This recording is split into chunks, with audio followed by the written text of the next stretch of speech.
Welcome back to another episode of Fisticuff Central, where today we are previewing UFC Abu Dhabi, which is taking place on the 3rd of August, this Saturday at prime time for the UK. So happy days, we can get an early card rather than, what I do a lot of the time is watch the card the following morning. For some of the big events I'll stay up, but try not to mess up my sleeping pattern. So some of the fights that I'm going to cover, the 4 again, which seems to be a nice number, not to make the videos too long. It's going to be the main event, which is Corey Sandhagen versus Umar Nurmagomedov. The co-main event, which is Sharo Magomedov versus my homer, Michal Oleksiejczuk. And then beneath that, we've got Chito Vera versus Davison Figueiredo. And finally, Tony Ferguson versus Michael Chiesa. So this is one of the best fight nights of the year, if not arguably the best one. We did have Nick Diaz versus Vicente Luque fall out.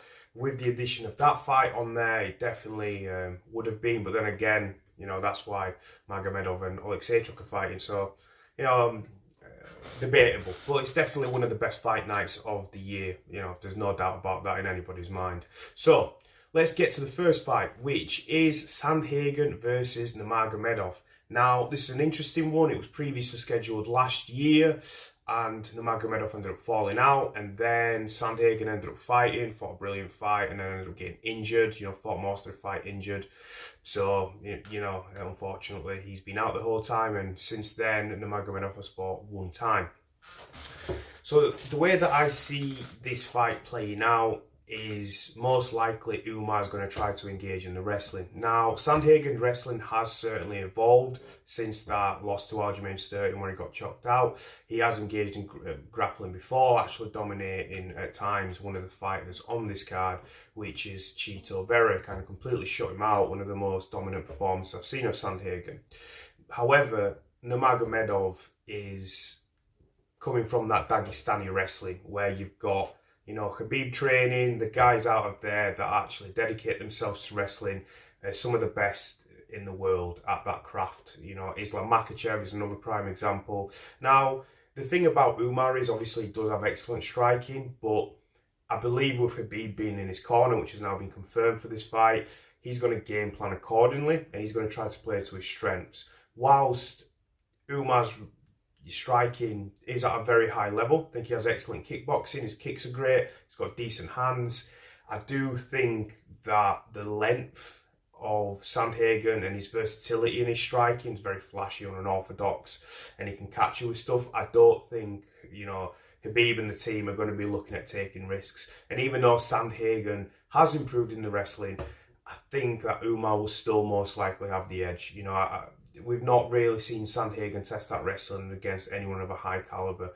Somebody that comes from that kind of background, like Nurmagomedov, where, don't get me wrong, he's been at times hesitant to engage in the wrestling, but when he's had to rely on it, he's been able to be very proficient with it. So, if it does stay on the feet, you'd have to give Sandhagen the advantage. He's longer. He seems to use his length to his advantage in the sense that, when he's throwing the jabs or the kicks, he's able to, really connect at the end of those strikes. He's got a really good, clean, stiff jab where he uses full extensions. Nurmagomedov doesn't quite do that. He's a bit more lungy at times, and he kind of like goes in loops, especially with the right hand. So it'll be definitely a very interesting fight. I believe whoever wins this then fights for the title next. I think Sandhagen is overdue a title shot regardless. I think he would have got one if it wasn't for the injury, and that's why Chito Vera was ended up stepping in. And actually, the matchup between Sandhagen and O'Malley would be incredibly compelling, because of the fact of how well they match up physically. O'Malley's never fought, at least in the UFC, anybody of his size. I'm not 100% sure about any, some of his fights prior to entering the organisation, through the Contender Series. So, who am I picking in this fight? That's a tough one. I'm probably going to go with Nurmagomedov. I feel like the wrestling might just grind in the fight out. Although it's such a pick 'em with this one. I really don't know. You know, I'm really on the fence because I'm really high on side Sandhagen, and I think that he really should be fighting for the title. But unfortunately, that's not the way that you know, the world has worked, and now it's Merab. You know, which is he's also earned his stripes too. But I just think the Sandhagen fight would have been a more fun fight for the fans, more likely. So unfortunately, I'm going to go with Nurmagomedov. That's kind of what my gut's telling me. You know, he's fought since, you know, he's coming off an injury. Is Sandhagen as well. Wonder if that's going to be a factor that comes into play. You know, has he been training as hard? I think he had like a fully torn shoulder, was it? I think he had like a fully torn shoulder, like ACL, something along those lines. But it was quite a serious injury if it's kept him out a whole year. So yeah, that wraps up the main event. Now, moving on to the co-main event, which is Magomedov versus Oleksiejczuk. And yeah, obviously I'm going to have a bit of a bias in this one. Michał Oleksiejczuk is a Polish fighter. He has lost his last two to Kevin Holland, and before that to Michel Pereira, both actually getting finished quite quickly, which isn't good. You know, before that having some good knockouts in the UFC. But Michel Pereira finished him with a body kick, and then Kevin Holland got him with an armbar. It was really nasty. He actually hurt Holland, but then he got him in an armbar, and God, he hyperextended that thing, and you know, he protested him because he didn't actually tap, but God, he looked like he was going to snap that arm off. I kind of understand why the referee stopped the fight. Now, Magomedov's got a lot of hype behind him. You know, phenomenal kickboxer, incredible light on his feet, uses his kicks very well, and incredible speed with his kicks. Some of the quickest kicks I've seen in that division ever. You know, like, I honestly can't think of anybody that kicks as quick. Even Adesanya, like, you know, maybe Adesanya's more technically proficient with his kicks, but the speed of Magomedov, like in his last fight, it was phenomenal. You know, it was something different. That's for sure. Now, in the boxing, I do actually give Michał the advantage. I'm not just saying that because he's my boy. Genuinely believe that, you know, he's got really good head movement. He's got powerful hands. Like, he did actually hurt Kevin Holland before, you know, the fight went to the ground, and ultimately he got submitted. So I think it's going to be a matter of distance control. If you're playing the long game, Magomedov's going to win that fight, absolutely. If you're at kicking range, you know, Michal's going to really struggle. Now, if he's able to pressure him and actually able to keep it within that boxing range, I think he wins. And I think that's about as simple as it goes. I highly doubt either of these two dudes are going to be engaged in any grappling. Might be wrong, but I doubt it. You know, it's not something I see commonly from either of them. So let's wrap it up. Who do I think is going to win? Of course, I'm going to go with Poland's Michał Oleksiejczuk. I have to support my boy. He's probably not the favourite. I understand if we go against him, but I have to support him, so I am picking him. Now, moving on to a fight that I'm really interested in is Chito Vera versus Davison Figueiredo. Now, this is interesting because Figueiredo has actually looked quite good since moving up. I wasn't 100% sure whether he was big enough for the bantamweight division, and since he's moved up, he's defeated Rob Font and Cody Garbrandt. Now, the one thing I will say is that they're both almost exclusively strikers and almost exclusively boxers, the pair of them, when you really look at the style. You know, Rob Font is an excellent boxer. Well, I mean, his boxing is so crisp. You know, the jab, you know, I remember, you know, his knockout against, what was that, the young prospect. I forgot, I finished him in like 2 minutes. You know, the name has been lost in my mind somewhere. Maybe another time when we're breaking down a Rob Font fight, I will remember. But yeah, so he's a brilliant boxer. Cody is too, maybe a little less defensively sound. But in terms of the grappling, Figueiredo had a massive advantage. In terms of the wrestling, he had a big advantage because those two guys are predominantly boxers. Now, I won't class Chito as a grappler, but he's a very well-rounded mixed martial artist. I think he's stronger than the pair of them, and I don't think he's going to be as easy to take or hold down as the two prior opponents. And for that reason, I think it's a much tougher fight for Figueiredo, because if he is able to keep it on the feet, he has shown that he is incredibly tough. You know, the way that Sean O'Malley put a beating on Cheeto, that was something else. You know, like that knee and the sound that it made, you know, we've all heard that. You know, it really was like a bat hitting a piece of wood. And, you know, potentially the downside could be that Cheeto took a lot of damage in that fight and he might not look the same. I do feel like he's looked a little shaky since that Sandhagen loss. You know, it's difficult. I still feel like, you know, like Figueiredo does fade in the fight, and Cheeto has at least historically been very difficult to finish. So, you know, he's never been knocked out. I don't believe he's even been dropped. So, yeah, it's an awkward one. It's a difficult one to predict because I do think Cheeto's very slow, whereas Figueiredo's most likely start a lot quicker, and where Cheeto will still be around in the later rounds if the fight goes that long, then I think he could do some damage and potentially finish Figueiredo.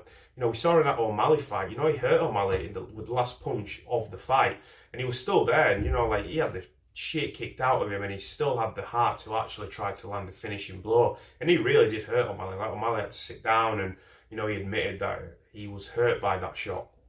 So, because of that, because of the toughness, because of the strength, and because of the size that Cheeto has over Figueiredo, I'm not exactly sure what the odds are or what the vast majority of people think, but I'm actually going to favour Cheeto in this fight.